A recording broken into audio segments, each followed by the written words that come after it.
evening. I'm Wynn Kane, and for those of you who may not know, the League of Women Voters is a national organization with over 800 local and state chapters. We are a political but nonpartisan nonprofit organization. That means we do not ever endorse or support any candidate or political party. Our mission is to educate voters and involve them in the political process in government. That's the best way to make democracy work. Membership in the League is open to both men and women. We have lots of activities throughout the year. If you're interested in government at any level in public policy or in being engaged in the political process, please think about joining us. We would love to have you. There are membership brochures by the entrance door, or go to our website, www.lwv-lflb.org, to get more information, or follow us on Facebook. Also, if you would like to support the League's work by making a donation to help offset the cost of these debates, there's a donation jar or remittance envelope out the front door, behind this area. We thank you all for coming. We're pleased to be able to present these debates and give you an opportunity to hear your local candidates. Be sure to mark your calendars, as we'll be hosting another set of debates this Sunday, October 16th at Lake Forest High School Auditorium, starting at 1:30. The doors open at 1 o'clock. Candidates for the 10th Congressional District, State Senate 29th District, and State Representative 58th District will be participating. Also, watch for more information about our November program about climate change. I want to thank the Lake Bluff Recreation Center for providing this space. The program is also video recorded by our friends at Lake Forest TV and will be shown on channel 17 or 19 on our website and on YouTube. Now let me introduce our moderator, Valerie Krejci. League policy states that the moderator must come from outside the voting district. Valerie lives in Cook County. She's a longtime member of the League of Women Voters of Evanston and has been very active at the League of Women Voters of Illinois. She'll explain the rules and guide the debates. Well, let's welcome Valerie Krejci. Valerie. Thank you. I'm glad to be here and hosting yet another one of these debates. We have our agenda tonight, and we are going to start we have 5 different offices that we're going to deal with. All the candidates will be given 1.5 minutes to make opening remarks, and then we will change order. So whoever goes first for that goes second for the first question, and we'll rotate. At the end, they'll have a closing statement of 1.5 minutes, and we'll do it in the reverse order. There's timers up front who will enforce these times limits, and there are people in the back who are fielding the questions. And we've had to do that because we don't want the same question asked all the time. We don't want repeats. We want the wording a little bit. We might combine things. You know, it just works better. One time I was witness to one where there was an open mic, and believe me, you don't want that. I will not let you talk over. You're going to have your time limit, and then I'm going to cut you off. And then we're going to do some adjusting, because we're scheduled to start with the recorder of deeds, but neither of those candidates have shown up. And so League policy would have, if only one showed, we'd let somebody speak for 2 minutes, but when no shows, we can't have the debate, folks. So we're going to move on to number 2, which is the coroner office, the Lake County coroner. You each have 1.5 minutes. The timers are up front, and then after your opening statement, I'm going to get a question from the back, and we're going to start going through. We have, a little adjustment here because we've got room, maybe a half an hour at the most, because I have to adjust the other races to get in. Okay? So I'll watch the clock, and I'll give you an idea. Mr. Rudd, you go first. Good evening. Thank you for having me. I'm Dr. Thomas Rudd. I'm currently the coroner of Lake County, having been elected and starting office December 1st, 2012. I'm currently the Democratic write-in candidate for coroner and have been endorsed by the entire Lake County Democratic Party. Now let me give you some of my credentials. I have a bachelor's degree in psychology and biology, master's degree in medical microbiology or infectious diseases. I got my medical degree from the University of Illinois College of Medicine. I did an internship and fellowship in pathology at Northwestern Memorial Hospital, and I did a fellowship in nuclear medicine at Michael Reese Hospital and Medical Center. I am a licensed physician and surgeon, and I'm the only one at this table that can practice medicine legally. I'm board certified in anatomic and clinical pathology as well as nuclear medicine, and I became recertified voluntarily twice. I'm one of the few pathologists that have taken that test 3 times and passed it. I've done thousands and thousands of autopsies. I've done 750,000 surgical biopsies, specimen interpretations. That's equivalent to 25,000 autopsies. I promised when I got in that certain things I would do. First, I said that I would ensure that every death investigation would be based on current scientific evidence. Sorry. Thank you for following the time limit. You will have time to fill in later. Okay, now we're going to go to Howard Cooper. Hi, I'm Dr. Howard Cooper and I'm running for Lake County Coroner. I'm a lifelong resident of Lake County. I grew up in Deerfield and Riverwoods. I've been a dentist for 25 years and I practice in Gurnee. I've been practicing forensic dentistry for just as long. In the late 90s, I studied at the Armed Forces Institute of Pathology, and at that time I joined DMORT, the Disaster Mortuary Operational Response Team. On 9/11 at 11 a.m., my deputy commander called and asked if I could go to New York. The following day, I was flown to New York on a C-130 with 2 F-16s by our side. We were the only plane to take off from O'Hare that day. In New York, I worked at Ground Zero and the Office of the Chief Medical Examiner doing dental identification of the victims of the World Trade Center. I was there until the end of September and went back again that Thanksgiving. Earlier that year, I became hazmat certified and joined the DMORT Weapons of Mass Destruction team. With that team, I spent 5 weeks in New Orleans, recovering, decontaminating, and identifying victims of Hurricane Katrina. I've worked with coroners and medical examiners across the country to do dental identifications. My main reason for running for coroner is death prevention. I want to get into our high schools and talk to the kids about heroin, texting and driving, suicide, and alcohol. Every single high school in our county has had multiple heroin deaths. The first time you try heroin, you're hooked. We need to stop this behavior before it starts. I'm the father of 5 and something needs to be done. Thank you. Now we're going to go to Michael Donworth. Hello, I'm Mike Donworth. I'm a retired 30-year Waukegan police officer, and I was 4 years at the coroner's office. And just want to remind everybody that the coroner's office is a law enforcement position. It's not a medical one.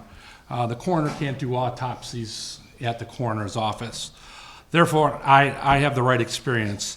I have a bachelor's degree from Western Illinois University, and I also have 38 years of death investigative knowledge. I have over 2,500 hours of specialized training in police and death investigation. I completed the Medical Legal Death Investigators Basic and Master's Certification course. And speaking of that, everyone in our office needs to be certified as a medical legal death investigator. During my time, I was an evidence technician, and I observed and assisted in hundreds and hundreds of autopsies, working with the forensic pathologists. I am committed to improving the quality of work by these professionals. During our investigation, we will follow the facts and we will follow the law. I will not be swayed by anyone. I have worked in the office, and I know the current office lacks compassion, professionalism, and integrity. I will bring these qualities back. I will reestablish the ties with the police, fire, hospitals, nursing homes, and funeral homes. Okay, thank you. Now we're going to go to the part where you answer the questions. And we're going to start with Mr. Cooper. And here is the first question. Pathology is critical to the coroner's investigation process. Describe the process that is used in Lake County to adequately address the high volume of cases that require investigation. If you were to be the successful candidate, what changes, if any, would you make in the office? Well, as far as the exact process, I'm not familiar with it because I've never worked in the office. I know that I will be working with forensic pathologists that we hire. By law, the coroner actually cannot do autopsies, and that's the statute. So we hire out to do these things. So I would be bringing on people on board to be doing the procedures, and I will be monitoring. I've been a doctor for 25 years. I've been involved in pathology. I certainly took pathology. I've certainly dissected human beings, which is part of my training as a doctor. And I'll be more than adequate and good to talk with the pathologist about what the procedures that they need to do are. Thank you. Now down to Mr. Donahoworth. Okay, You go next. Okay, got it. Same question. Got it. And the other thing I should have repeated is that if you got some burning question for these guys, you got to write it on the card and send it back to that corner. Okay. Yeah. Basically, I've worked in the office and I've worked with the pathologists there. I mean, everybody follows the same procedure in autopsies and collecting evidence and everything there. I'll follow the policies that we have to do, and I will definitely hire better pathologists than we have. We had a couple that were not the cream of the crop, and I had worked with them multiple times, and they had not come up to at least my standards, and that's basically it. Fine. You do not have to talk the whole time. Okay, Mr. Rudd, your time. Dr. Rudd, go ahead. When I took office, the first thing we did was establish that we follow the principles and protocols of the National Association of Medical Examiners. This is the premier death investigation group that is in this country. They know what they're doing, and we're following it. I had promised that we would become certified by the National Association of Medical Examiners. We almost did, but they had one exclusion that kept us from getting it. The coroner has to be forensic pathologist and board certified, but we got a provisional accreditation by name, which is a gold star in having that in your office. And finally, I know pathology. I know pathologists out there. We've hired brand new pathologists, some of the cream of the crop. They are currently working. They're all certified. And I examine all their work and make sure it is done correctly because I know medicine and I know pathology. In fact, I've caught one or two errors that the pathologist didn't know the diagnosis because they didn't do surgical pathology and I did. As a result, we found 2 genetic diseases and we helped the family. Thank you. All right, now, this is question number 2 that goes first to Mr. Donahoworth at the end. Will you be available to serve full-time in this office? If not, what will happen to the $124,000 salary provided for a full-time employee? Yes, I will be available 24/7. It will be my full-time job. You have to be there. You have to be available. You have to be there during working hours. You have to be there after hours. I will be out to crime scenes. I will be at hospitals. I'll be at funeral homes. I'll be wherever I am needed to go and do and help these families and help the hospitals and the fire department and whoever else is needed. I will be there 24/7. Thank you. Dr. Rudd. It's obvious that it's a 24/7, 365 job, but let me explain some of the things I've done. When Justice Hall was shot in the back twice by a Zion police officer, nobody talked to the family. I was the first one that went out there. I met with the aunt, I met with the parents. I donated money to bury them.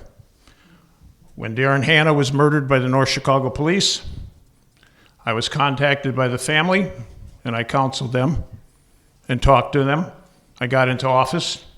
I re-examined the autopsy. The manner of death was wrong. It was done by a disgraced ex-Waukegan chief of police. who was covering the Brotherhood, the Blue Brotherhood. It was an obvious homicide. He wouldn't label it. I labeled it. The family got $3.5 million. Take a look at the Benjamin King case. I was asked to review it. I was shocked that the findings were totally erroneous. We issued a new report with Dr. Jones. We presented to the state's attorney. Nothing was done. People think I'm working for Kalazinski. I'm working for Benjamin Kingen and his family. They need to know the true cause and manner of death, and that's what we determined. Thank you. Mr. Cooper. Yes, I will be available 24/7, as will everybody up here. The job certainly is a 24-hour-a-day job. I will be making sure that whether it's 1 in the morning, 5 in the morning, anytime, I will be making death notifications when necessary, and I will be available for all the citizens of Lake County. Thank you. All right, now, question number 3. Going first to Dr. Rudd. What are the biggest challenges in a coroner's office? I think the biggest challenge is the investigation process when you're alerted to a non-natural death. For instance, a homicide. Let's look at the one that really made the press, Lieutenant Glinowitz. Initially, it was told to us it was a homicide. They kept preaching homicide, homicide, homicide, homicide. Yet when we did the autopsy and the investigation, we weren't sure it was a homicide. I wasn't sure it was a homicide. The pathologist that did it, they weren't sure it was a homicide. In fact, we had Dr. Jones review it, one of the premier forensic pathologists. She couldn't determine either. And yet they tried to force that down our throat. I will not take sloppy police work and deal with it. I will not do politically correct things for the law enforcement. I call it as I see it, and that's what I did. We stuck to our guns, and we got it right. And that's the most important thing to do, to be able to judge the evidence as it is, using science, not on being politically correct, not on sloppy police work, but on the science. Thank you, Mr. Cooper. I think that there are many challenges in the coroner's office. I think first and foremost, we need to be there for our citizens. We need to make sure that we have timely, that we notify the family in a timely manner, that we give death certificates in a timely manner. All the things that people are coming to us for, we need to serve our population. That's first and foremost. Obviously, when it comes to investigating, yes, we certainly need to do investigations the right way. It's our crime scene. It's our job to make sure that we investigate properly. And that's one of the things that I want to do, is make sure that all of our investigators are certified by the American Board of Medical Legal Investigators. I think that is not only important for them, but is certainly important for the citizens of the county, so we can do the investigations and make sure that everything is done properly and with the highest regard for technology and everything that's involved with that. Okay, thank you. Mr. Dunworth. Are you ready? Okay. Yeah, definitely the investigation is the big part. To be able to be out there and to be able to be at the scene and do the investigations, and also allow these investigators to do their job. Give them the time to spend time at the scene, talk to the people there, talk to the witnesses, and get as much information as they can, and that way when they get that, they can relay it to the coroner and advise him of what's going on. Like he said, we need timely death notifications, and we need to assist the families. If the families need information, if the families need anything that we can do, we will contact them and we will help them and actually do anything we can. Thank you. All right. I think we covered that one. Now we're on to question number 4. I think we're doing okay. I got lots, but I can't ask them all, so I'm looking through them. This is going to Mr. Cooper first. Would you favor eliminating the coroner's office and having an appointed medical examiner instead? Why or why not? No, I would not be for that. Having the coroner an elected position really gives the power to the people. I mean, that's what elections are for. It's for all of us to get together and decide who will do the best job. And more importantly, if they're not doing the best job, you can vote them out. When you make it a medical examiner system, it's an appointed position by the county board. With that comes a lot more politics than you even see in this arena. It's somebody that's appointed, and you might not ever be able to get rid of them if they have friends or whoever that they are in cahoots with on the board.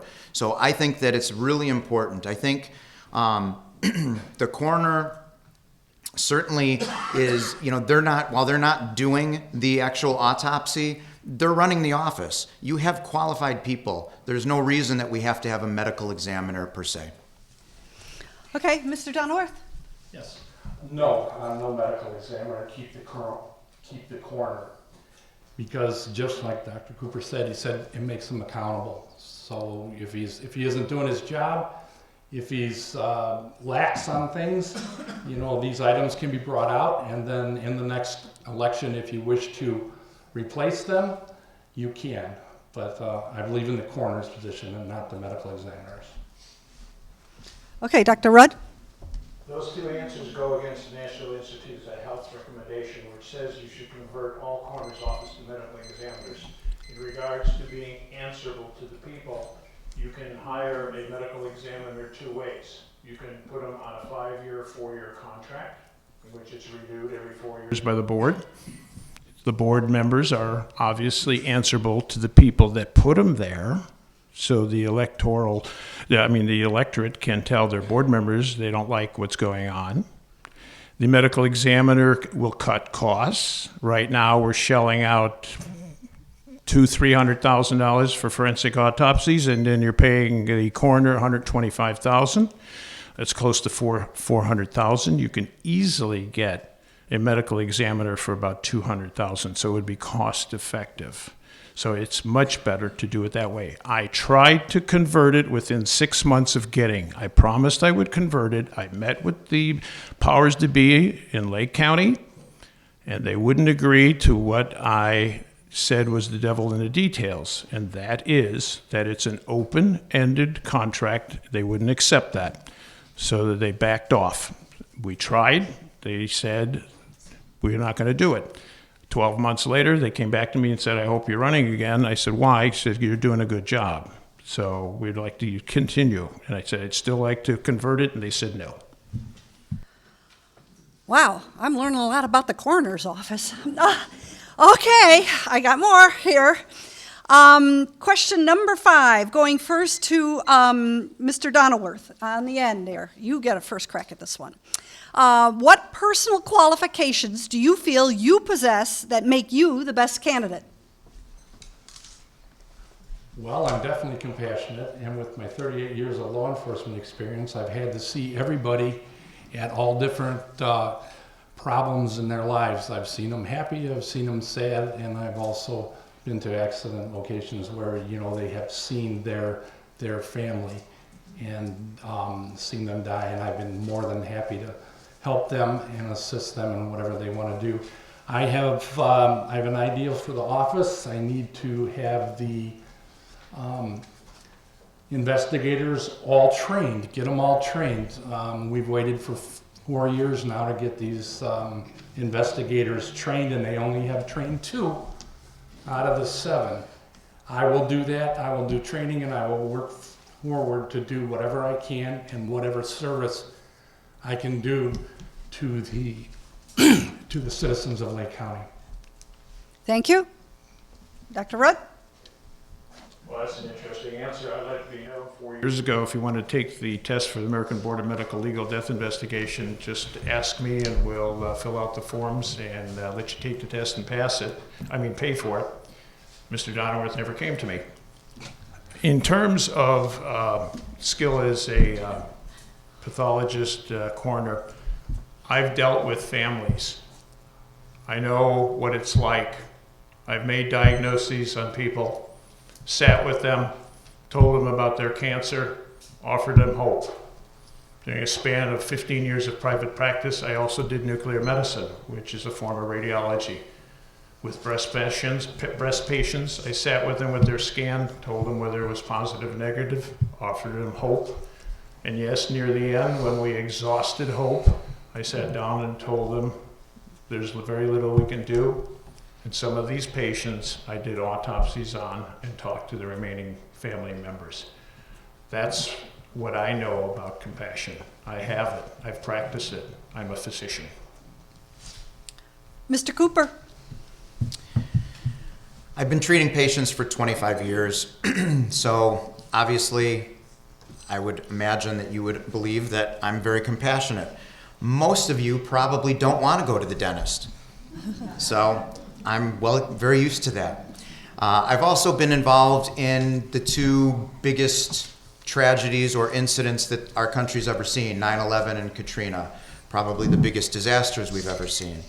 So, and I've worked with families, I've spoken with them, I've talked to them about their loved ones, certainly getting all the dental records and going back and actually making the identifications for the families, which gives the family closure in a really, really hard and important time in their lives. So I've done that as well. Also, I think that it's very important to have run an office before. I have run an office for 25 years. I have some of my staff members have been with me for 25 years. I have a number that have been with me for 20 years, 6 years. So I've been working with people for a long time, and obviously they're staying with me, so they know that I can run things and I can do a very good job. Okay, thank you. Oh, boy, I'm debating about what next question is going to be. Okay, I've made my decision. Question number 6 goes first to Dr. Rudd. Do you follow the State Board of Elections rules to report all campaign contributions and expenses? So far I have. That makes an easy answer. Okay, next guy. Mr. Cooper. Well, the answer would be yes. 3 yeses. Wow, we took care of that one. All right. Now I'm up to Mr. Cooper. What are some of the reasons you would find sufficient to terminate an employee?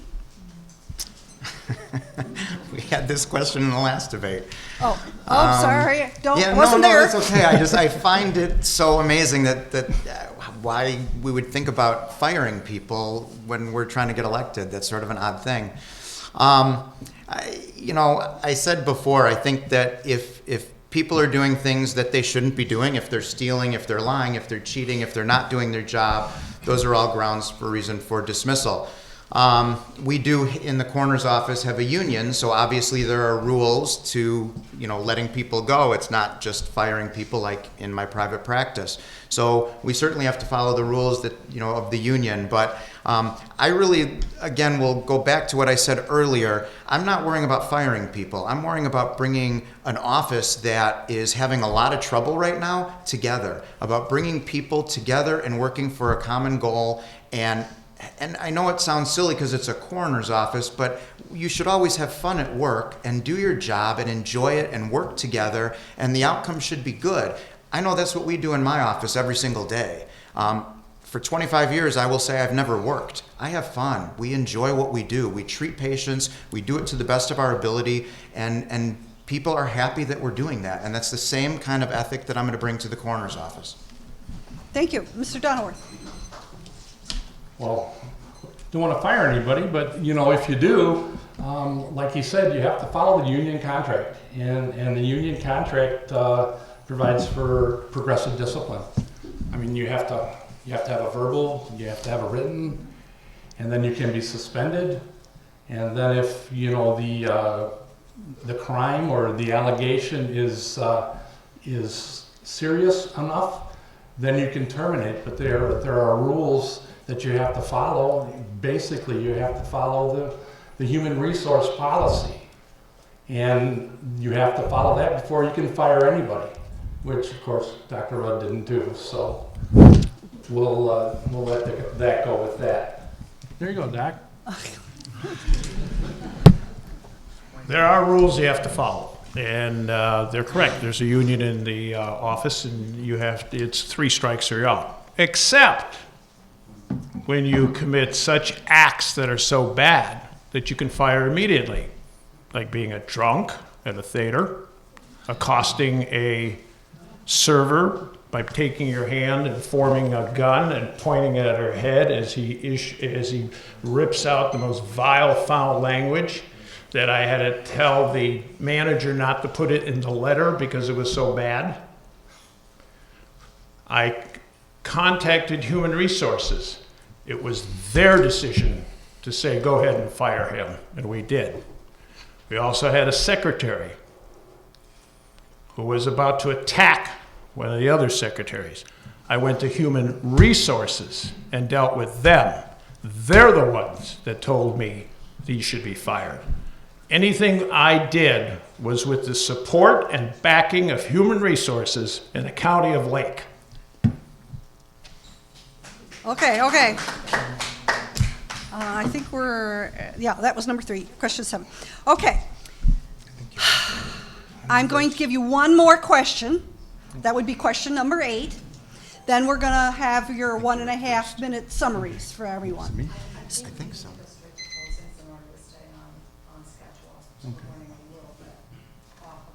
All right, fine. Because we had to adjust because of the different things. Okay. All right, then the rule is that we're going to go in the opposite order of your opening statement. So, Mr. Dunworth, you go first, and we're going to come back down the line. Thank you. I just want to thank everyone for coming. Just to re-advise you that I'll be a full-time coroner there 24/7. My chief deputy and I will be there to answer questions, to do whatever we want, unlike the current coroner and his chief deputy. I would answer telephone calls and inquiries promptly. I would have an open door policy with the citizens of Lake County. I would return morale to the office and increase and have a positive working environment. I'm pro-union, and I'm the past president of the Waukegan Labor Union, and I know how to follow county policies and labor contracts. I would reinstitute death prevention programs that the current coroner eliminated, these being child safety, crib safety, fire safety, and safety, and car seat installation and safety. I would serve the families of Lake County. I would give them compassion and professionalism. I would assist families with services that will be available to them and their loved ones. Timely death notifications will be a main priority.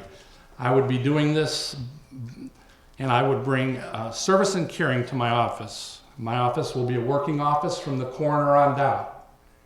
And my ending statement is, Dr. Rudd's a liar. First, I'd like to thank the League of Women Voters for hosting this event, and I'd like to thank all of you for taking the time on a Thursday night to educate yourselves on the county-wide races and the county board races. I truly appreciate voters wanting to learn about the issues. As I stated in my opening, I truly believe the coroner's office should be about death prevention. We need to educate our young people about the dangers of heroin, texting and driving, suicide, and alcohol. We also need to educate parents so they can reinforce what we've taught. I know that we can save lives, and that's what we need in our county. The only time a child should be in the coroner's office is if they're on a tour, not on a gurney. We also need to make sure the office is one of compassion and availability. I will be available 24 hours a day for our citizens, our funeral directors, our state's attorney, and our police departments. I know many of the investigators in the coroner's office, and they are great people. I want to allow them to further their education and become boarded. Continuing education would be a great benefit to them and ultimately a benefit to the citizens of our county. I'd like to end with one of my favorite quotes by Gladstone. "Show me the manner in which a nation cares for its dead, and I will measure with mathematical exactness the tender mercies of its people, their respect for the laws of the land, and their loyalty to high ideals." Thank you for your time tonight, and I hope I have your support as the next Lake County coroner. Okay, thank you, Dr. Rudd. No, we're not done yet. We're not done. I'm going to end it a little different. I'm going to read an excerpt from a column. You heard that I'm the write-in candidate. Politics take effect on my candidacy. So I'm going to quote from David Reuter, just an excerpt. "Do Lake County Republicans hate Dr. Rudd? Of course not, they say. We just love him. Although winning the Illinois Law Enforcement Executive of the Year Award for his core values and professionalism seems a bit much. But holding the door open and telling him to leave doesn't seem to be working. Normally, these disputes are settled democratically, but the Republicans of Lake County have decided it's cheaper to win elections by keeping opponents off the ballot and out of the voting booth than by letting the voters decide.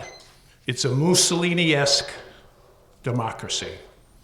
If you wonder who is secretly attempting to force him in exile, just think about who it benefits and who it hurts. Why sabotage? That's obvious. Republicans suspect that they can't beat him by keeping him from the electorate. He stood up for the truth too often to be ignored. The GOP can only win by defeating democracy. Now we're done. Now you can clap. All right, we're going to take a few-minute break, and then it'll be the Lake County Board District 13 candidates.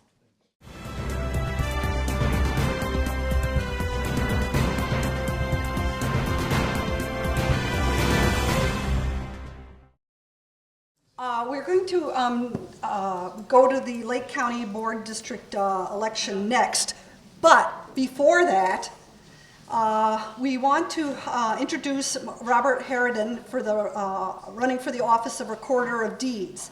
Now, the way the League of Women Voters works is if his opponent does not show up, he can't debate her. So he is allowed, because he is here, to have a 2-minute presentation to you. And because we I don't know, you were late, but we jumped ahead, so you are getting your 2 minutes now, and then we will move on to the other one. All right, so it's Robert here, but Bob there. Harridan, running for Recorder of Deeds. Thank you. You have 2 minutes. Oh, sorry. I'll sit down there. I'm Bob Harridan. I'm running for Recorder of Deeds. I'm a Lake County person. I grew up in Libertyville, went to Libertyville High School. I love this county. I went to the College of Lake County, then went to UIC. I have a lot of education that I think I can help for the Recorder of Deeds. I have an engineering degree from UIC. I also got a master's degree from Marquette University. I worked for Abbott Laboratories for 12 years. I understand documentation control. I understand the needs for documentation control. I have spent a lot of time doing FDA submissions for my own product. I have a product on the market currently, and I'm also a dentist. I've been a dentist for 17 years. I plan on working and running for Recorder of Deeds. And some people ask, why would you run for the Recorder of Deeds? The recorder right now, Mary Ellen Vanderventer, has worked, or is running for her 5th term, and I think no one should run for their 5th term. I don't think anybody should run for the 3rd term, but that's a different story. I think we can merge this office with the clerk's office. We can save the taxpayers $500,000 in 4 years. If we can save $500,000 in 4 years, that's going to continue and save the taxpayers a lot of money. If we could do this, it's going to take an education of what's needed in the recorder's office to automate it and what's needed in the clerk's office to merge with it. Cook County is looking at doing it. McHenry County is already talking about doing it, and we need to do it here in Lake County. I don't need the job, and you don't need to pay for it. Sounds good. Okay, thank you.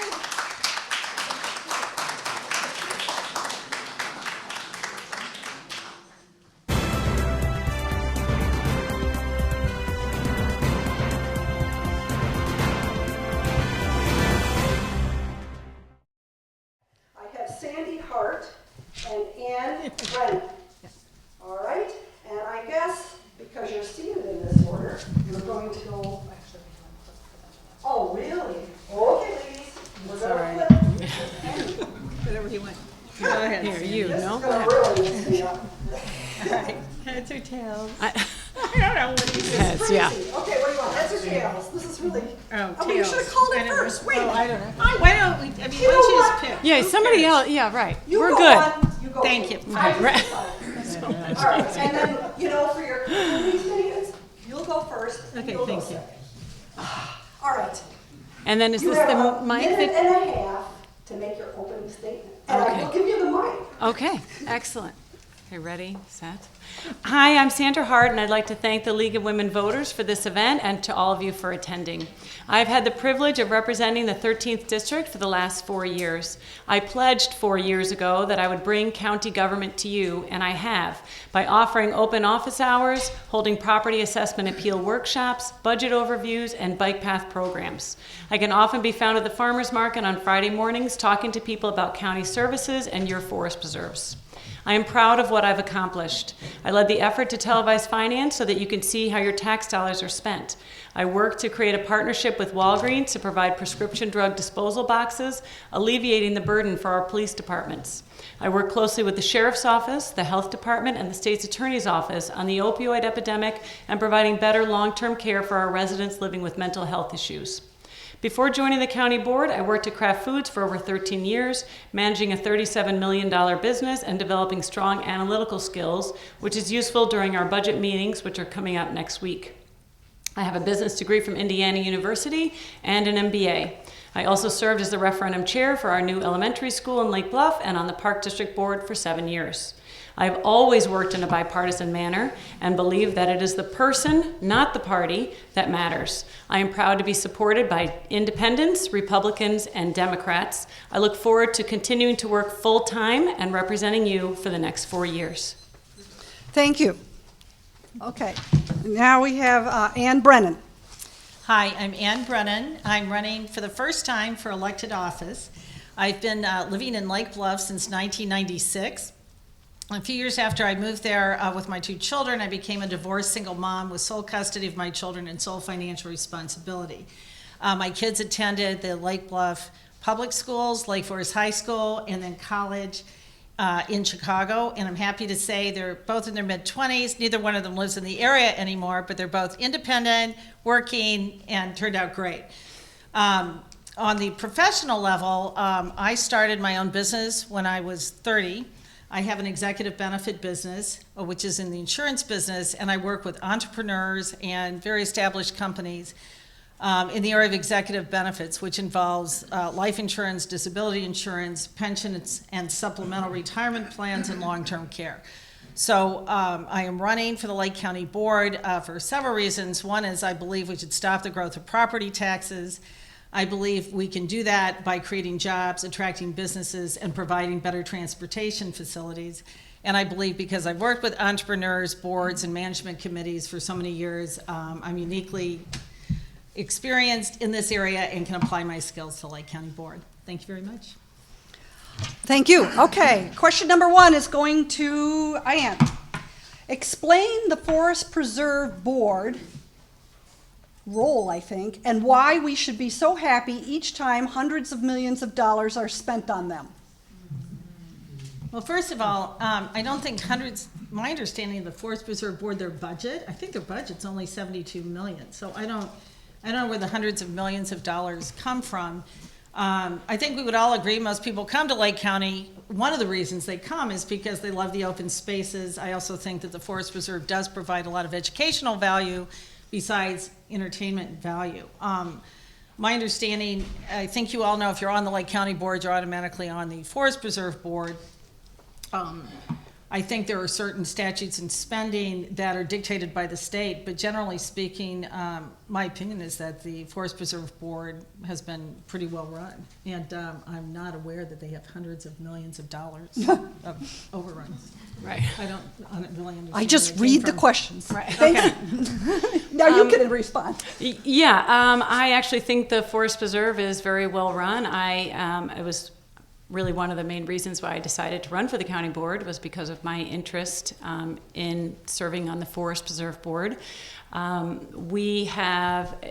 Having our forest preserves offers an incredible quality of life, and that quality of life attracts people to Lake County both to visit and work. And when you have a strong group of residents living here with high educational opportunities and a strong education background, then you also attract businesses. So I think our forest preserves provide a very important product, if you will, to the people living in Lake County. And we also in Lake County have the most endangered and threatened species in the state of Illinois. So our forest preserves provided a very significant habitat to protect those creatures. I'm very happy, again, with how we do our budgeting. We have made significant changes in how we are spending money. We have made some reductions in headcount, and certainly that's a large area of where we spend our money is around staffing, and we have a lot of grants that we take advantage of in order to work more collaboratively. Okay, thank you. Now, Ms. Hart, you're going to get this second question, get to go first. Lake Bluff continues to have erosion problems with the ravines.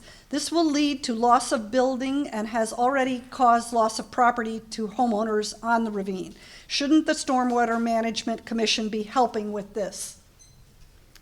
The Stormwater Commission does help with that. Lake Bluff is a certified Stormwater Management Commission community, and so we have an excellent working relationship with Lake Bluff. I serve on the Stormwater Management Commission, and ravine restoration is something that that our commission is very well aware of. The Lake Michigan watershed has grant opportunities every year. Communities and municipalities can apply to receive those grants for work and restoration on those ravines. So I do recall, and this was a municipality effort that was done before I came on the board, but I know Lake Bluff did a lot of restoration work on our ravine, and they put in some riffle effects, and that really stopped a lot of the erosion. I know Lake Bluff is also working on an overall stormwater management program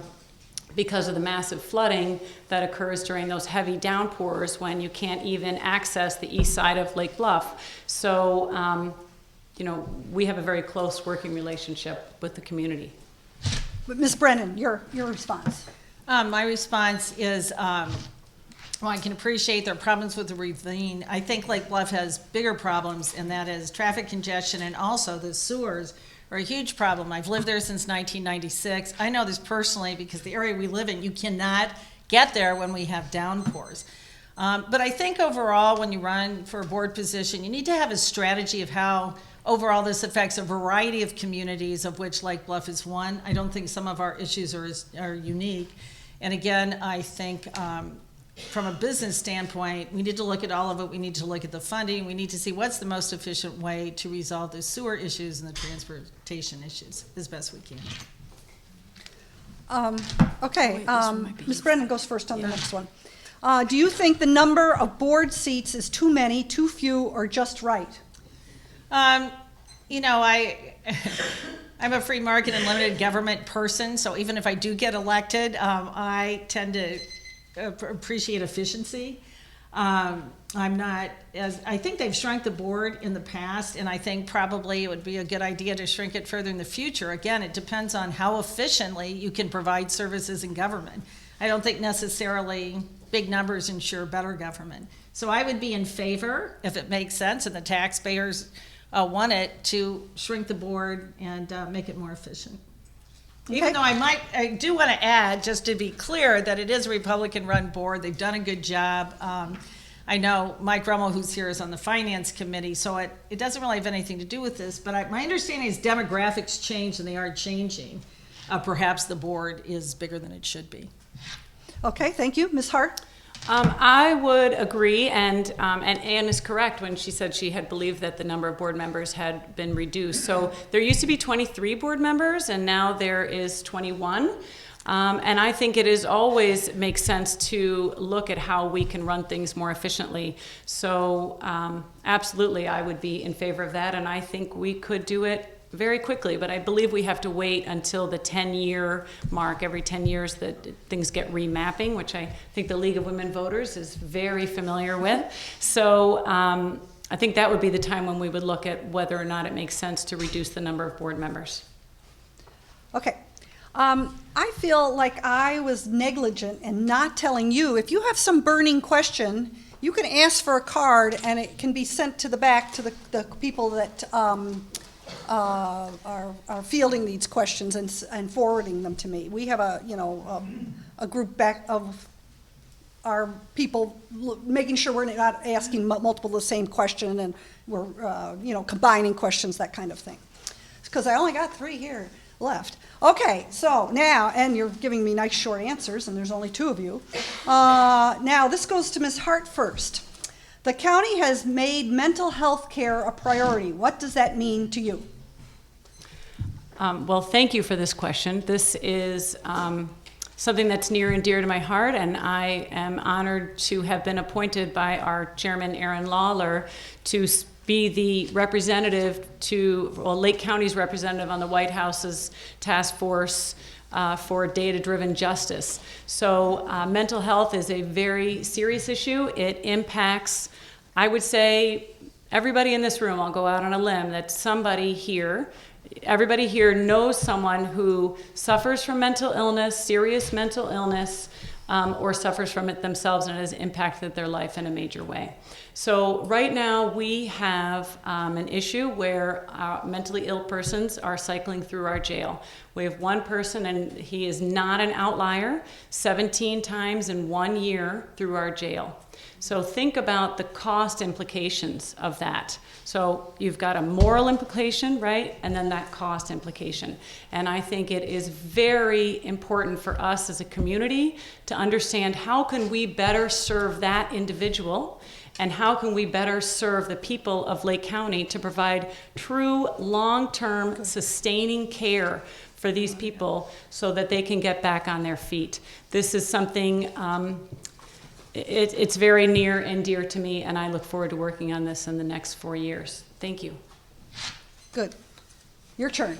Well, I think mental health is important. I think the bigger issue is healthcare overall in Lake County. I think we would all agree we're in a new era with Obamacare. I have a background in employee and executive benefits, and I think there are ways that the county could provide better services and more cost efficiently for mental health as well as other services by exploring joint ventures, perhaps. Many of you know Lake Forest Hospital is building a multi-million-dollar facility. We have a lot of private sector facilities, and I think we should explore those.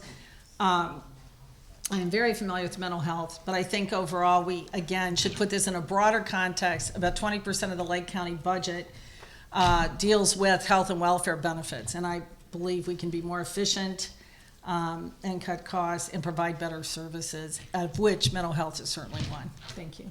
Good. Okay, hang on to that mic, because you're Oh, going yeah, first sorry. now. Next Keep question, forgetting. 5. Sorry.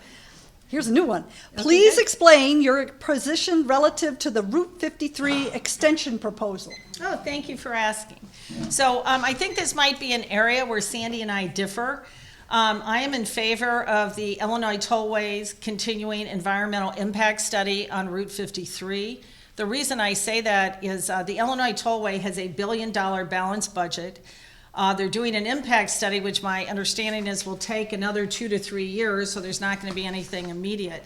But as a business owner, again, I think we're in very different times, and I think strategically you need to get as much information, and I like it that it's an independent party from the board to look at it from a different perspective. Now, when that comes down, then the board and the voters have the opportunity to look at this and see, does it ultimately make sense? But generally speaking, I believe that Route 53, the expansion probably would be a good thing to create more jobs, better transportation networks. And I just want to remind Lake Bluff, Lake Forest voters that about 10 years ago, one of the options was to expand Route 41 into a 6-lane highway. And overwhelmingly, the Lake Forest and Lake Bluff voters voted to expand Route 53. So I think it really merits further study. Thank you. So Route 53, there's been some changes over this in the last, I'm going to say 6 months. So recently our board chairman, Aaron Lawler, came out against Route 53, and I, along with several other board members, joined with him in that. When you look at the cost of that roadway, it is the most expensive roadway in the state of Illinois. Most of those costs would be borne by Lake County taxpayers. So that is in the form of increased tolls, new tolls, and an increased gas tax, as well as a tax program where schools and other areas are going to go without those revenues from any new growth, and it would go towards paying for that roadway. I think the people of Lake County are pretty much sick of new taxes, and really what I hear a lot, especially in my district along 120, so my district goes out to the Wildwood area, it's 120 and 45, and the issue is really that east-west travel along 120. The congestion is terrible. And when I had talked to the Illinois Tollway Authority, IDOT, as well as Lake County DOT, they said, you know what, we really can't do anything until we know what happens on Route 53. So I join with many of my other board members and say enough is enough, and let's really look forward, work towards, sorry. You can finish the sentence. Yeah, right. Work towards making better traffic improvements. Thank you. I like the way you're all very respectful of the time. No yelling over each other, running along, all that kind of stuff. Okay, this is going to Ms. Hart first, this one. Question number 6. What is being done to create jobs in Lake County? Well, in Lake County, we really work together with Lake County, so if we say Lake County Board, with Lake County partners and with other municipalities. We had passed a TIF district, approved a TIF district in a certain area to bring a company there. We have an excellent working relationship with other leaders as we strive to bring new jobs here. So ACON came to Gurnee, and we were part of making that happen. There's also, we have a contract that was passed that a person who's working at workforce development is also working with Lake County partners to create, I think he called it like a Lake County ecosystem for business.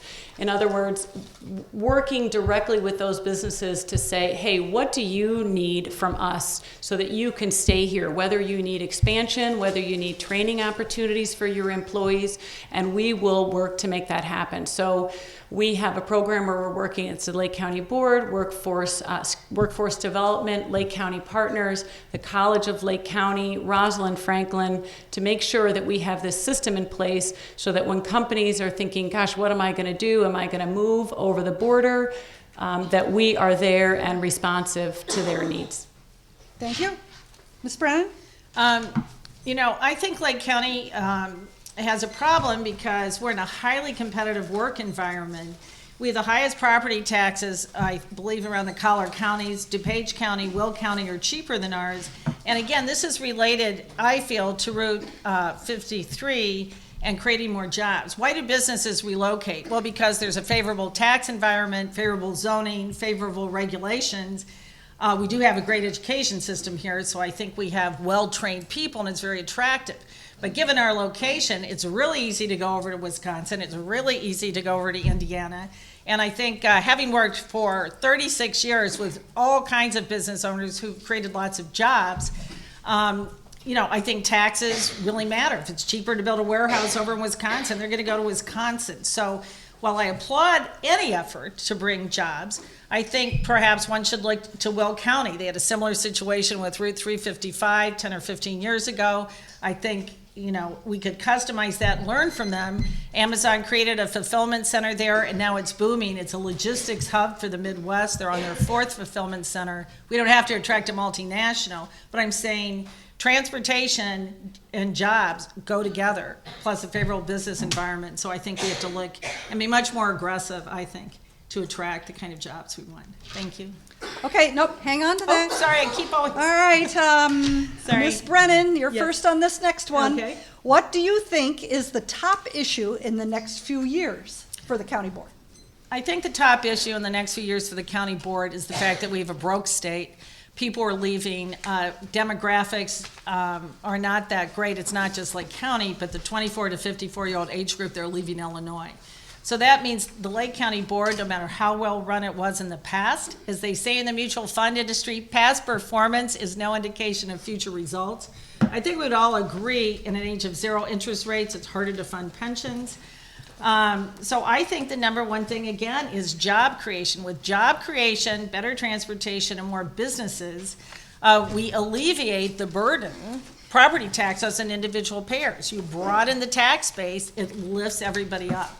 I think it's going to be challenging, but I think it's an attractive area here, and I think we can do it, but we're going to have to be really creative and aggressive to achieve that. Thank you. Thank you.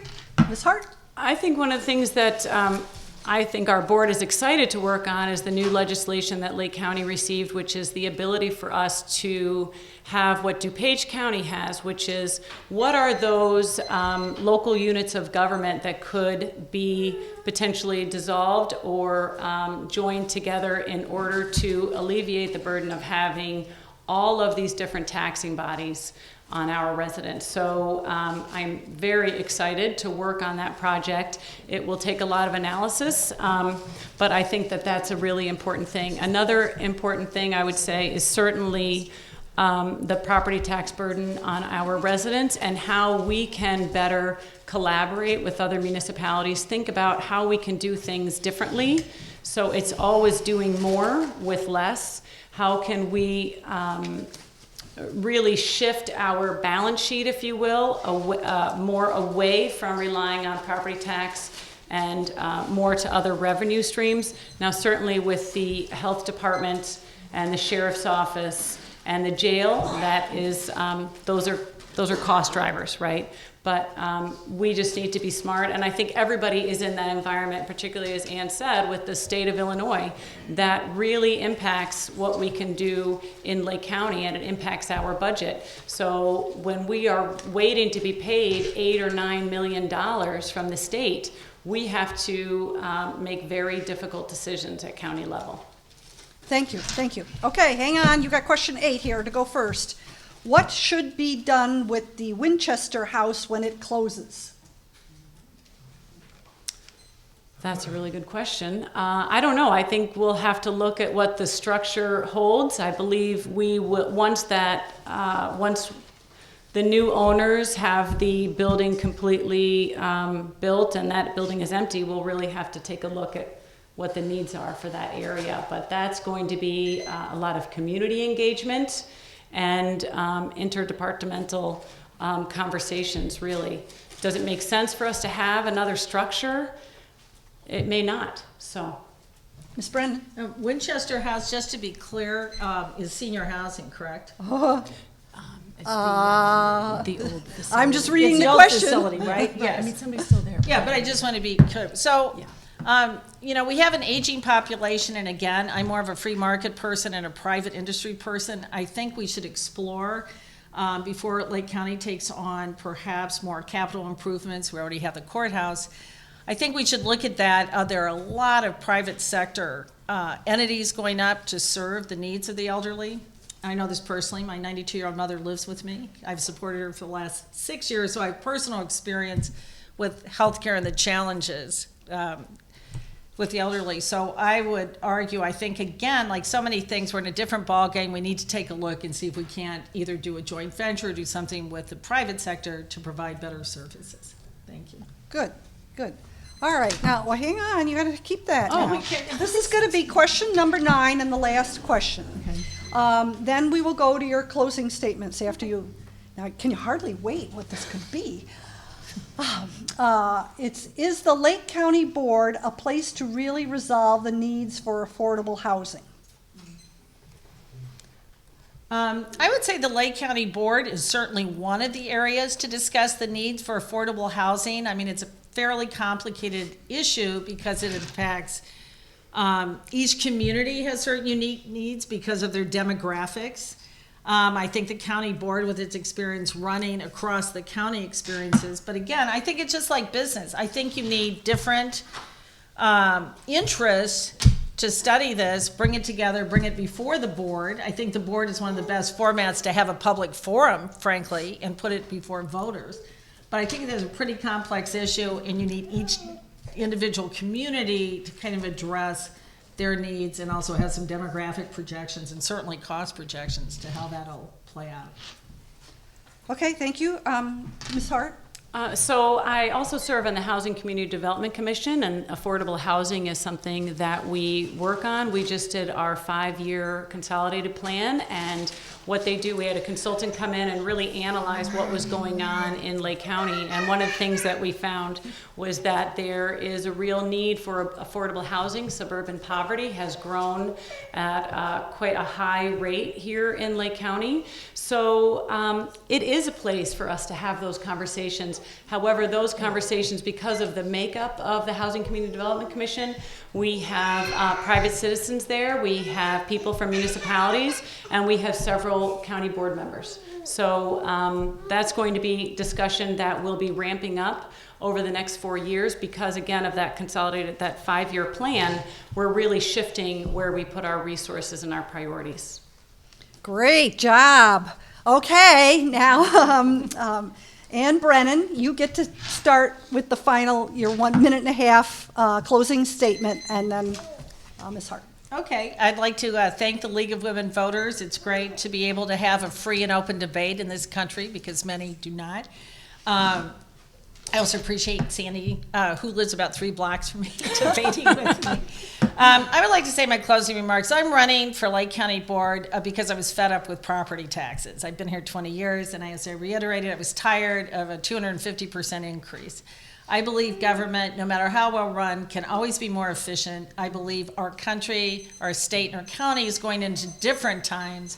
I think we're going to face new challenges, and I feel, given my business experience, and working with so many business owners across all kinds of industries, and as I mentioned, manufacturing, distribution, legal, healthcare, financial services, that puts me in a unique position to help Lake County attract jobs, provide better transportation, and also have a more efficient budget. Thank you so much. I hope you'll consider voting for me. Thank you again for being here, and to the League of Women Voters for this event. The next 4 years will be an exciting time for both boards. We're in the midst of building the new courthouse in Waukegan and making necessary improvements to the Depke Center in Vernon Hills. I am honored to be Lake County's representative on the White House's Task Force to Reduce Recidivism and to work on the Mental Health Coalition to move forward on this important issue. I continue to be focused on providing a seamless paratransit system for seniors and disabled residents so that they can get to work and medical appointments, and I worked with Shields Township to bring that service here in Lake Bluff. I also work closely with Lake County Veteran and Family Services on veteran programs. At our forest preserves, we are focused on increased connectivity for our bike trails, opening our preserves, and restoring them to their native state and providing an important habitat.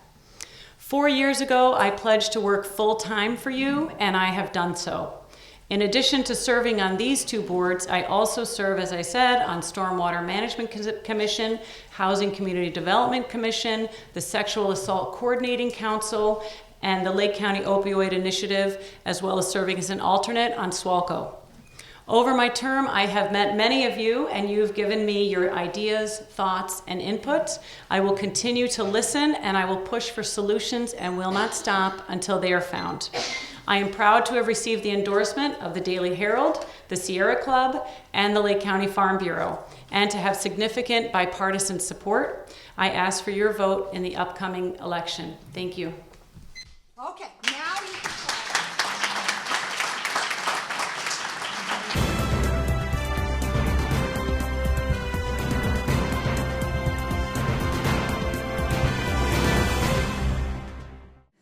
this is the Lake County State's Attorney.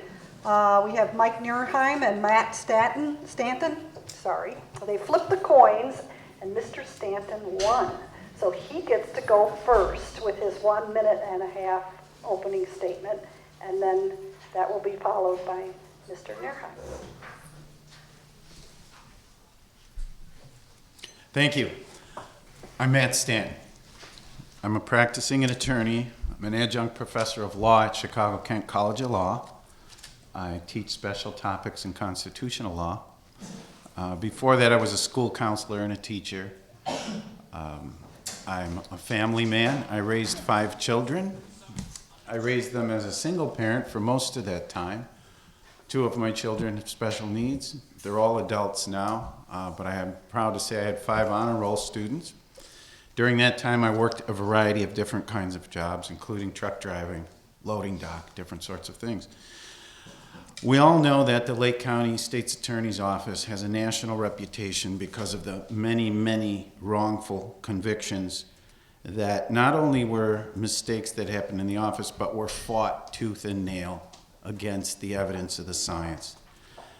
I think that we're becoming aware in this country that prosecutors have virtually unbridled power, and that power should be exercised for the public good with humility and restraint.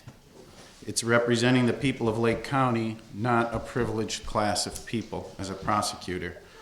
The politicization of cases that I've seen in this office, especially the very public ones against the county's own coroner, are something that is an outrage.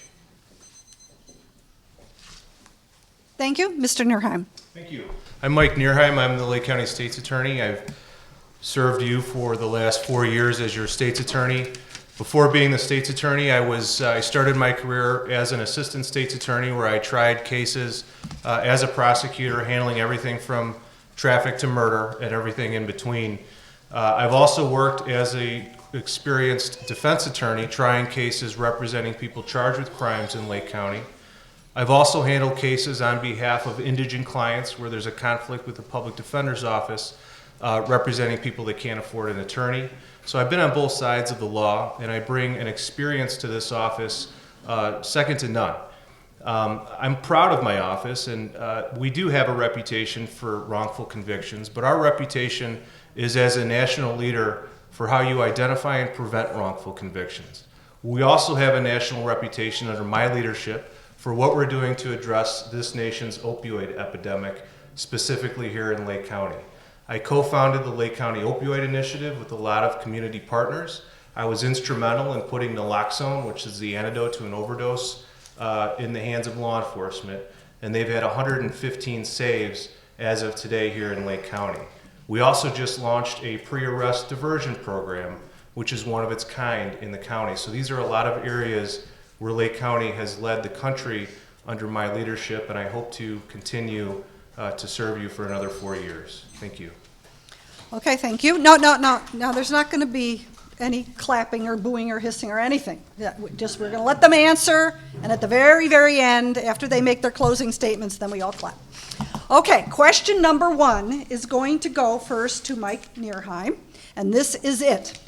Specialty courts, such as drug court, is a new concept in some counties. How has Lake County used specialty courts, and what evidence is available to document the effectiveness of this approach? If you were to be the successful candidate, what changes, if any, would you make in the office? So specialty courts include, in Lake County, we have drug court, we have veterans court, and we have mental health court.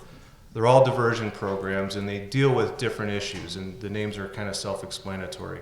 Drug court is a true prison diversion program, and ours is unique in the state. Our drug court is, we only take high-risk, high-needs offenders. So everybody that goes through our drug court program would otherwise be in prison. But they go to drug court and they get treatment and they become productive members of society. So I'm really proud of our specialty courts program. I've worked to beef them up and to put a special emphasis on those programs. They're really not that unique, but they are. Lake County is unique in that we had the first drug court in the state, and now other counties have fallen in line, but they are all over. And I've also worked to bring, as I said I would do in 2012, an additional specialty court, which is a diversion program for first-time low-level nonviolent offenders, which allows people to pay their debt to society and yet avoid the stigma of a felony conviction. So not only have we beefed up our existing drug courts, which are in mental health court and veterans court, but we've also created additional diversion programs. We've also brought the services of a comfort dog, which we have 2 in our office, but we have one that is used predominantly in our veterans court program to help veterans that come into court with PTSD and issues like that. So I'm really proud of our veterans court and all of our specialty courts. Thank you. Mr. Stanton, your response. I think alternatives to incarceration are an idea that whose time has come, and that's being investigated and tried all over the country. I think the deferred prosecution program that I would put into place is probably based on the same law, I think, that on the one that Mr. Nareham just began. But what it does is it allows first-time offenders for nonviolent crimes, with the participation of the victim, you have to have everybody on board, allows them a different path other than incarceration. We've had our criminal statistics in the last 10 years for cases, criminal cases filed, have gone down considerably, which follows a national trend. Yet our incarceration rate is up. So how those courts function is going to be very important. You know, we have to get the people trusting the system.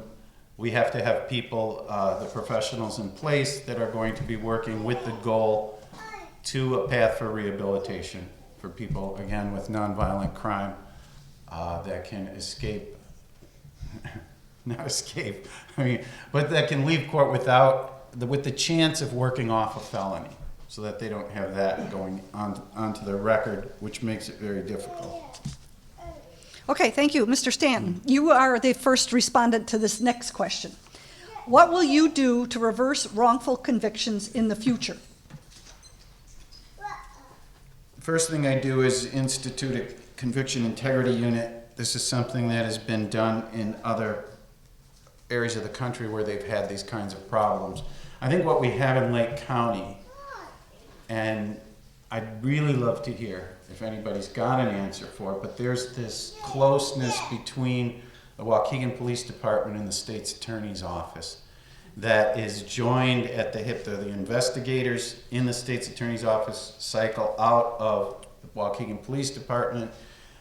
There seems to be a tunnel vision there, at the very least, that has resulted in so many of these wrongful convictions. A conviction integrity unit would be staffed by 2 attorneys and a couple investigators, and they would be charged with looking at cases, problem cases, as well as looking back at cases that still might be coming up the pipeline.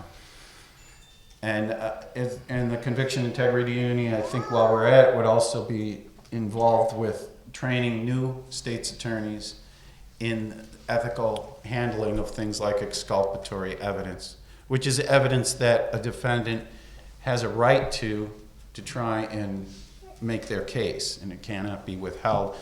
All of the wrongful conviction cases that we've had here have involved false confessions, and the interrogation methods that we use are also something that needs to be examined and changed. Thank you. Okay, Mr. Nerheim, your response to that same question.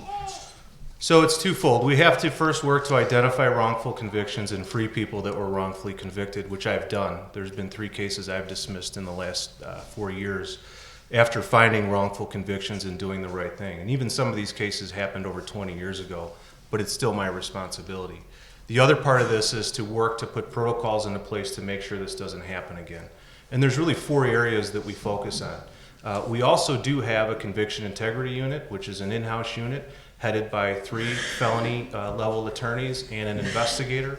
We also have a outside case review panel, which is comprised of volunteer experts, retired professors, retired attorneys, retired judges, people that have no ties to me or the county that bring fresh perspective to these cases. And I put a lifelong retired public defender, lifelong defense attorney in charge of that whole process. And our investigator is a retired FBI agent. So we do both, and we're one of the only in the country that does that. We also put protocols into place to ensure that identification procedures are proper. We helped write the new law on that. We put a policy into place that requires all police officers in Lake County to record all felony interrogations. And we also have a stated policy that if there's a request to test or retest DNA on an old conviction, we will always agree to that. And one of those requests led to an exoneration of somebody that had been in prison for 22 years that I freed. Okay, thank you. Now, you have the first response to my third question. This past week, the Illinois Supreme Court issued a ruling prohibiting the use of shackles, handcuffs, leg irons, belly belts, and other restraint devices cannot be used on minors during court proceedings except in specified instances. Has their use been a practice in Lake County, and if so, will that stop now? it really hasn't been a use in Lake County. The new Supreme Court rules do provide for scenarios if somebody's a flight risk or a danger to the court or to others, they can be used, but we don't typically, and I can't think of a case where we've used them in juvenile court. Even on cases with juveniles charged with crimes like murder, when they come into the juvenile courtroom, they're brought in unshackled and uncuffed. So we already sort of followed that rule before it was even put into place. And again, that does allow for special circumstances in the event that the circumstances would warrant it. But in juvenile court, it's really set up to make sure that everybody's looking at the best interest of that minor and that the minor is treated fairly and with dignity and respect. So shackles are really hardly ever used. And like I said, I can't think of a period where they were. So that ruling really doesn't change the way we do business at all. Okay, thank you. Mr. Stanton. I think it's a great ruling. Often juveniles, this is their first experience with the court system, and it should be one that is not entirely alienating, even if there's a wrong. I mean, psychological studies show that the brain is still developing into the early 20s. And so I think that we have to be careful with youthful offenders, looking at the nature of the crime, and also not directing youthful offenders into adult cases, as sometimes can be done. But shackling young people, I think, is it's not a thing that has been done that I'm aware of. And I agree with that. They need a chance. They need to be held account for their behavior, but they need a chance to get on the right path as well. So I'm completely supporting that ruling. All right, this is my fourth question. It goes first to Mr. Stanton. What characteristics of your political party would you bring to your office? In other words, what does party affiliation have to do with the state's attorney's office? A part of me thinks that the state's attorney's office should not really be a partisan job, so much as in that we are not making law in this position. However, you do, through the policies that are adopted in the office, you are expressing political values. My personal values of facing adversity, I think, are very important. The adversity that I've faced in my life that I would bring to everything that I do. As far as the Democratic Party values, I think a more egalitarian society, one that's a safe society and a secure society, and most importantly, I think a rule of law. The rule of law should be applied across the board to people on both sides of the aisle, whether they're criminals, wrongdoers, whether they come from the police department, whether they come from the neighborhood. We should have the same set of rules for the same people. And that rule of law, I think, is a value of the Democratic Party. I think it's also what we've seen in the mistakes with this office have resulted in enormous tax liabilities to the citizens of Lake County, tens if not $50 million from all these wrongful convictions. So I would claim that as a democratic value as well, would be the fiscal responsibility. Thank you. Mr. Nurheim. Well, party affiliation, party politics play no role, nor should they, in the state's attorney's office. And I would agree that it really probably shouldn't be a partisan office. I run as a Republican. I'm proud to be a Republican. I have a lot of Democratic friends. And I'm proud to be supported by Democrats, Republicans, and independents. But when I do my job every day, politics has absolutely nothing to do with it. We look at the law, we look at the facts, and that's it. So in terms of principles, I would say fiscal conservatism, but I have a lot of Democratic friends that are fiscally conservative too. So I'm proud to tell you that I've come in under budget every year. I give back on average between $300,000 to $500,000 a year that we don't spend in our budget. So I'm not one of those people that if you have money in your budget, it means you just go and spend it. If we don't spend it, we give it back to the people. We've also reduced our budget. So I've been willing to work with our board. These are tough times. I treat the money that I'm budgeted as if it's your money. It's not my money. So we don't spend it freely. We're very frugal with it. But again, I don't know that that's necessarily a partisan value. That's a value that you should expect in any elected official. And so the only thing I would just repeat is I strongly believe that partisan politics plays no role in what we do. Okay, thank you. You don't have to go the whole minute and a half. No, you're fine. Okay, now you go first here. How do you plan to address police misconduct? So, our office, we do work very closely with police departments in Lake County. We have a good working relationship with them. We communicate a lot, but we hold them to the law. So if police officers break the law, they're going to be prosecuted. And I have prosecuted officers under my tenure. We're currently prosecuting a chief of police under my tenure. The case is taking a long time because it's under appeal. We received an unfavorable ruling by the trial court, which we're appealing. So we don't give police officers a pass. If they need to be charged, they're going to be charged. The other thing we do is we work with the community a lot. And I've put together and run and participated in community forums throughout Lake County with a lot of different groups to help bridge the gap between law enforcement and some members of the community. We also are very serious about our Brady obligation, and if I receive information regarding an officer committing misconduct that even though might not be criminal, if it has anything to do with their credibility, we are going to let defense attorneys know in every case that officer was involved in, which we don't, that's something we do, we go above and beyond, and I've sent letters in a lot of cases this year.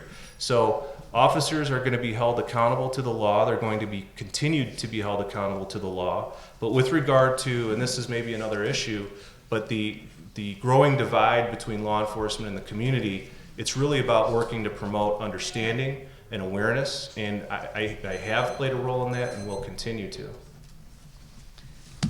Thank you. Mr. Stanton?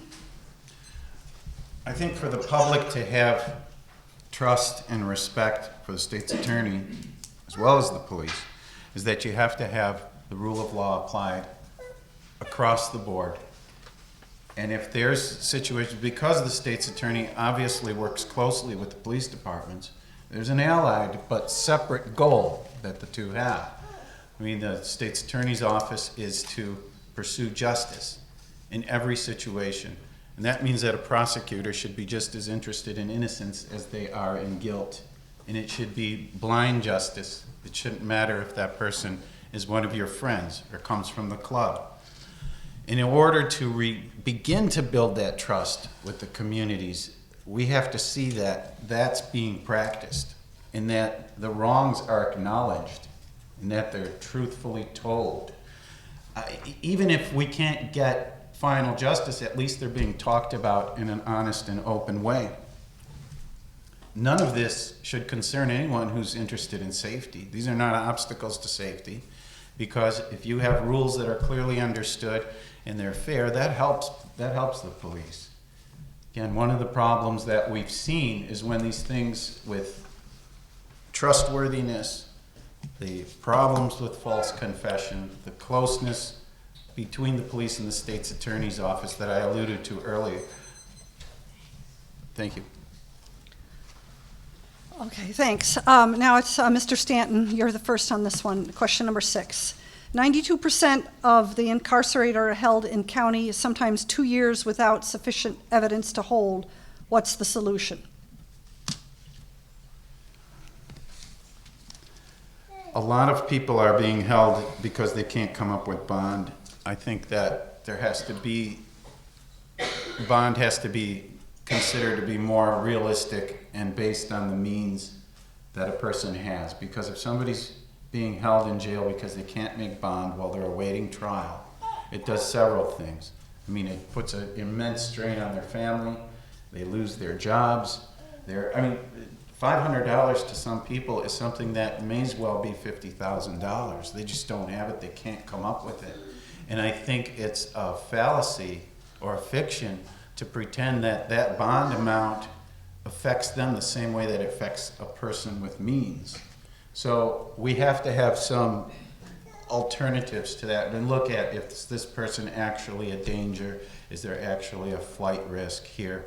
Somebody that's employed, somebody that's got extended family, depending on the nature of the crime, I think that that needs to be looked at, and that seriously needs to be reformed, because not only is it's expensive for us as taxpayers, it doesn't do what it's intended to do by punishment.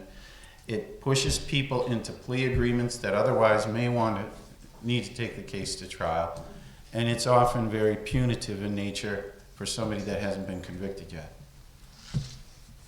Thank you. Mr. Nierheim?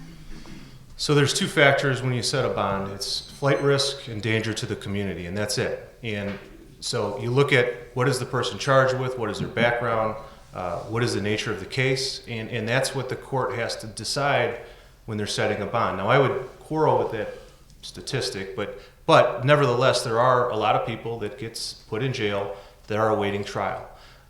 We in Lake County use pretrial bond supervision more than I think any other county in the state, if not almost all of them. And what pretrial bond supervision is rather than be placed into jail while you await your trial, you were released, but you were supervised. So you have to submit to random testing, there's home visits, and it hopes to accomplish both, where you can free people from the jail while they await trial, but also keep an eye on them so you're ensuring that they're not going to flee and that they're not a danger to the public. So I'm proud of the fact that we use our pretrial bond supervision so much. And there's been a corresponding increase, if you go back about 8 or 9 years, of the number of cases where people are put on pretrial supervision, and then a corresponding decrease in the number of people that are held in jail awaiting bond. But, unfortunately, we see some very serious crime here in Lake County.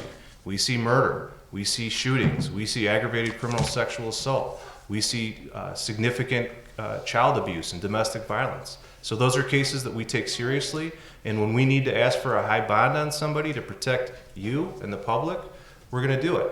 If we don't believe somebody's a danger or a flight risk, we oftentimes will agree to a recognizance bond and let them out. Okay. It's tough being the moderator.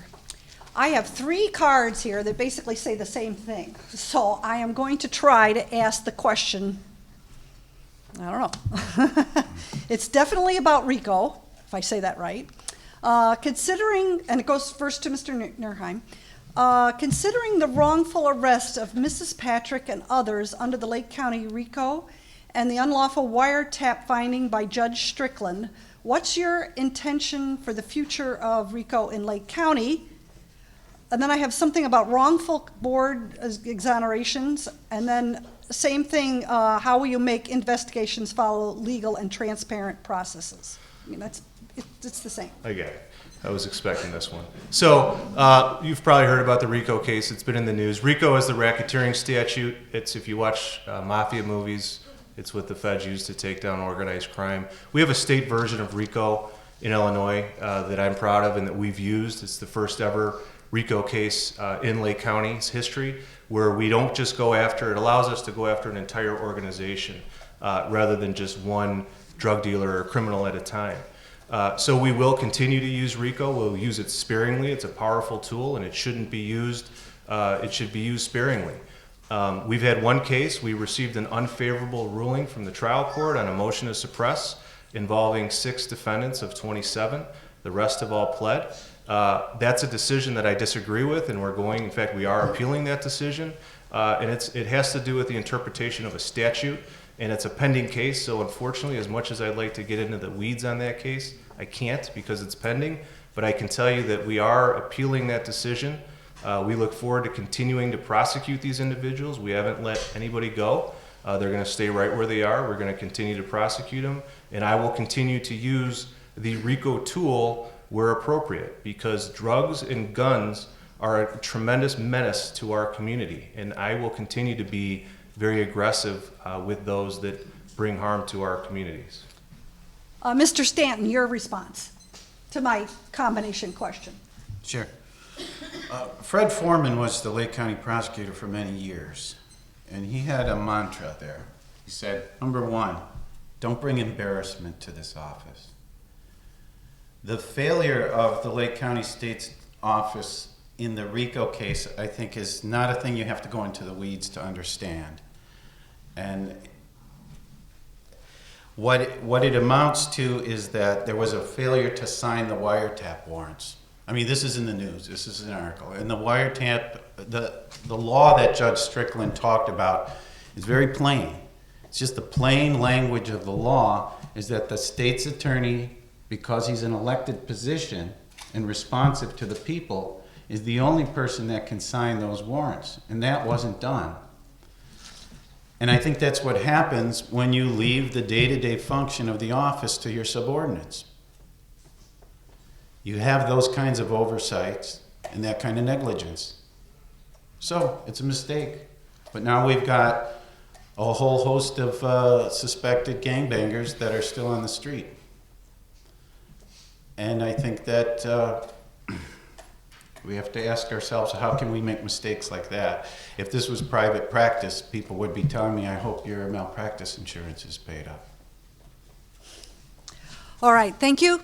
That ends the questions that I have, and now we will turn to your closing statements. And Mr. Stan, wait a minute, who went first? I have that written down. Stanton went first on the opening, so he goes second. Mr. Nierheim goes first now. I'm glad my opponent brought up Fred Foreman, because Fred Foreman's endorsing me. So look, when I ran for this office in 2012, I made some very specific promises to all of you. I said I would be aggressive with gangs. I said I would tackle wrongful convictions. I said I would create a diversion program. I said I would bring new programs to Lake County. I said I would tackle the heroin and opiate epidemic. And I have done all those things and then some. And I have turned the reputation of our office around and made it a national leader. We are recognized nationally by a lot of organizations. I'm proud to have the endorsement of Democrats and Republicans. I'm proud to have been recognized for my work in dealing with heroin and wrongful convictions by the Chicago Tribune. Here's an organization that's been very critical of the state's attorney's office, very aware of what's going on in that courthouse, and they endorse me. I'm endorsed by the Daily Herald. I'm endorsed by the Center for Racial Equality and Justice, who recognize me for being a champion of justice and the work that we've done to address wrongful convictions. So I didn't just talk about things. I made very specific promises to you, and I followed through on every one of them. So I hope I can earn your continued support. I hope I can earn your vote on November 8th or before if you vote early. And I look forward to continuing to serve all of you. Thank you. Now, Mr. Stanton, your closing statement. Yes. I started this campaign last year with $400 and a tough primary opponent. My message has been the same. It's been to achieve a change of the culture at the Lake County State's Attorney's Office that has been entrenched for a long time. And this culture change, I mean, I was reading something, let's talk sports for a minute. Okay, the Cubs are winning, right? Theo Epstein, who is the Cubs general manager, took over probably the most famous loser in the world of sports, the Chicago Cubs. And what he talked about when he looked at the people that, the athletes that he called in, he examined their athletics, examined the statistics, but he had 3 questions for them. He said, no, I'm sorry, he had 2 questions. He said, give me 3 examples when you faced adversity in your life, 3 examples of when you faced adversity on the field. The point is he wants the right kind of people to put together a winning team. This is an office that has no accountability for all these egregious, bad prosecutions, fighting them to the end. That's still fighting them. That's fighting their own, the Lake County coroner for his scientific opinion because it doesn't mesh with what they think is supposed to happen. This is an office that's never wrong. Even when they're wrong, they're still not wrong. Thank you. Now,